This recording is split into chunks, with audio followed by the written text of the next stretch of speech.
Hi, നമ്മളിന്ന് ഉണ്ടാക്കാൻ പോകുന്നത് പൂരിയാണ്. പൂരിക്ക് വേണ്ടിയിട്ട് ഗോതമ്പ് മാവ് വെച്ചിട്ടാണ്. ഗോതമ്പ് മാവ് എടുക്കുന്നു, ആവശ്യത്തിന് എടുക്കുക.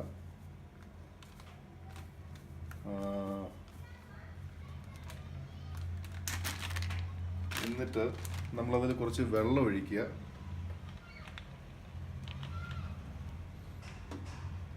വെള്ളവും ഉപ്പും മാത്രം മതിയാവും. എന്നിട്ട് കുറച്ച് ഉപ്പ് ആവശ്യത്തിന് ഇടുക.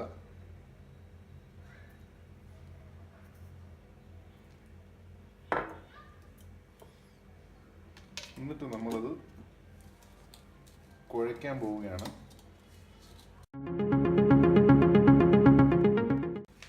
വെള്ളം കുറച്ചുകൂടി വേണം തോന്നുന്നു.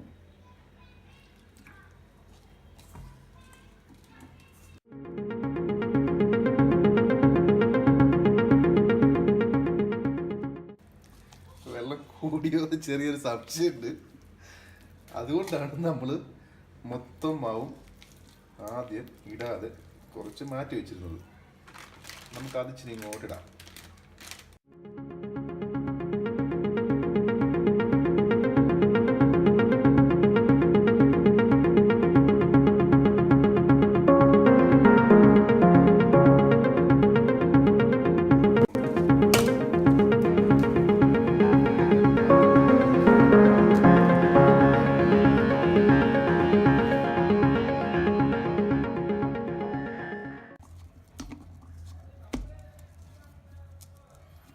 ഇത്രയും മതി.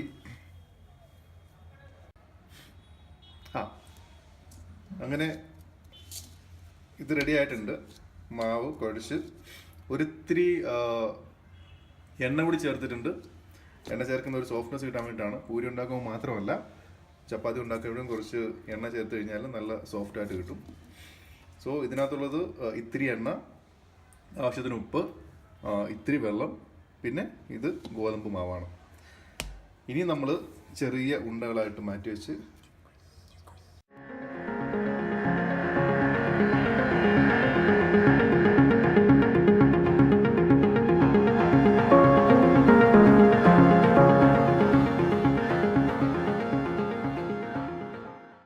അങ്ങനെ പരത്താനുള്ള ആയുധങ്ങളൊക്കെ നമ്മൾ എടുത്തു. ഇനി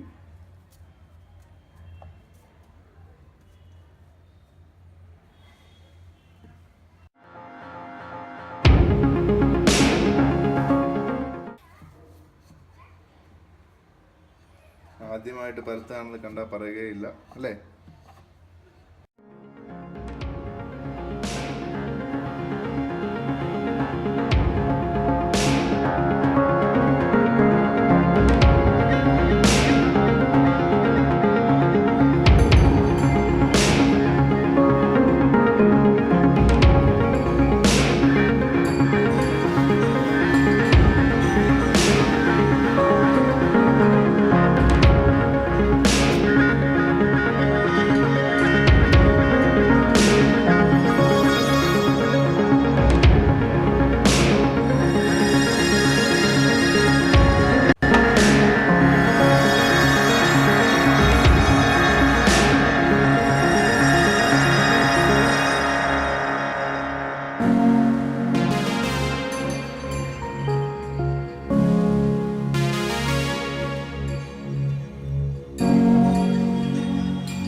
ഉണ്ടാക്കുന്നത് ചതുരത്തിലുള്ള പൂരിയാണ്.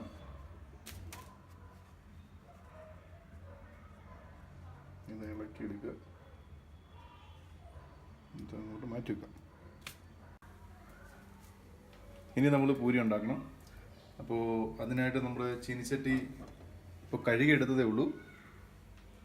അതിൻ്റെ വെള്ളം പോകാൻ വേണ്ടിയാണ് നമ്മളൊന്ന് ചൂടാക്കുകയാണ്.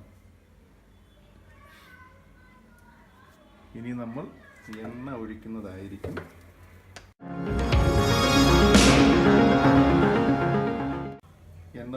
ചെറുതായിട്ടും തിളയ്ക്കാൻ വേണ്ടി നമ്മൾ കാത്തിരിക്കുകയാണ്. അപ്പോൾ നമുക്ക് പൂരി എണ്ണയിലേക്ക് ഇടാൻ പോവുകയാണ്. എണ്ണ തിളച്ചിട്ടില്ല, എന്നാലും നല്ലോണം ചൂടായിട്ടുണ്ട്.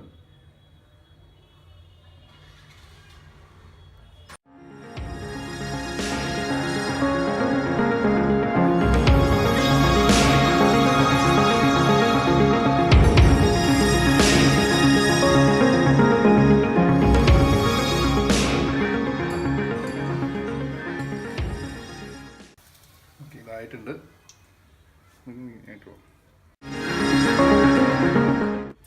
അടുത്ത ഇടുകയാണ്.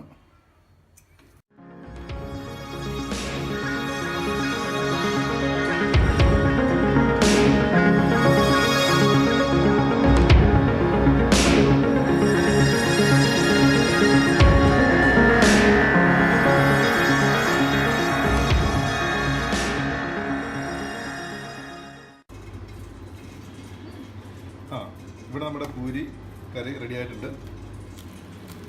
ഇതെങ്ങനെയുണ്ടെന്ന് നമുക്ക് നോക്കാം.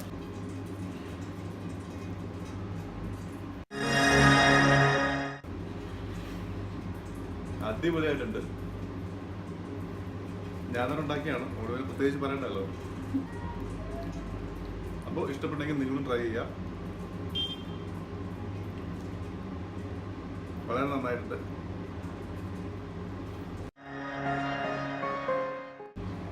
പൂരി ഉണ്ടാക്കാൻ ഇത്ര എളുപ്പമാണെന്ന് ഞാൻ ഇന്നാണ് മനസ്സിലാക്കിയത്. കാരണം ഞാനിന്ന് ആദ്യമായിട്ട് ഉണ്ടാക്കിയത്. അപ്പോൾ ശരി.